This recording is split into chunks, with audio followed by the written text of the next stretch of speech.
She muttered tentatively, swallowing every ounce of the self-complacent, nouveau riche-turned old money pride that had etched itself so fixedly into the slimiest recesses of her tenuous persona.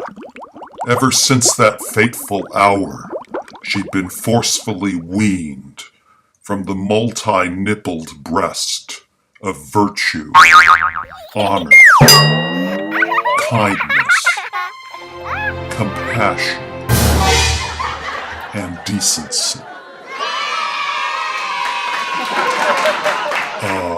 She mumbled undecidedly. Does anybody, perchance, have an extra fur or blanket I could borrow? Pro tem? S'il vous plaît? Her voice decrescendoed steeply from a mezzo forte to a pianissimo. She glimpsed about her uncertainly. Nay, impertinently, from the angle of those seated diametrically circumjacent to the Cartesian coordinates that pinpointed her correct position on the axes.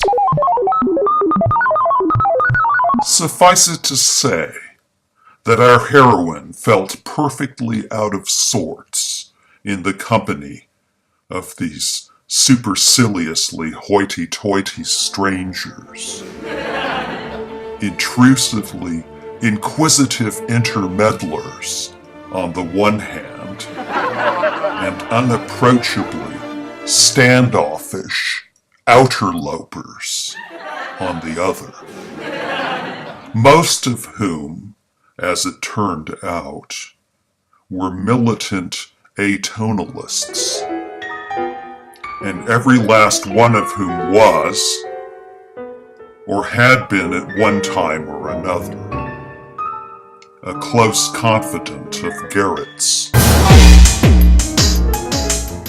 For all practical purposes, how so? These snobbishly ungenial strangers were, in most respects, unexceptionally, if not outright emphatically, far and away less intimately connected to Melody and her immediate spheres of influences than what would have universally been hypothesized to hold good through the instrumentality of the now stock and stale 6 degrees of separation theory, howsoever unremote or near-fetched it might eventually prove to be. In Melody's speculative opinion, the people encompassing her could just as well have been unwashed aliens from an extrasolar star system.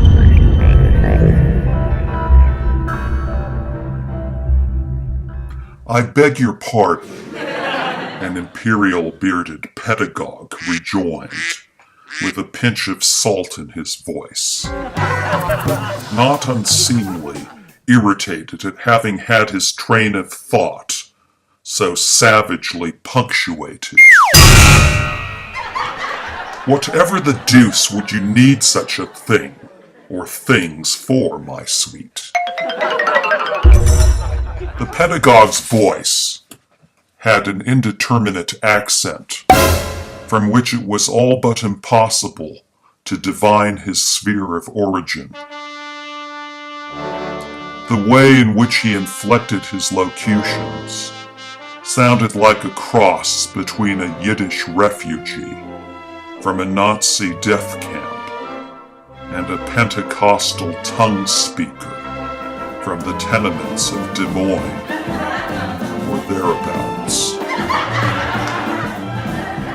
Fast losing confidence in whatever elements and affairs had motivated her to transmit such a presumptuous appeal in the first place.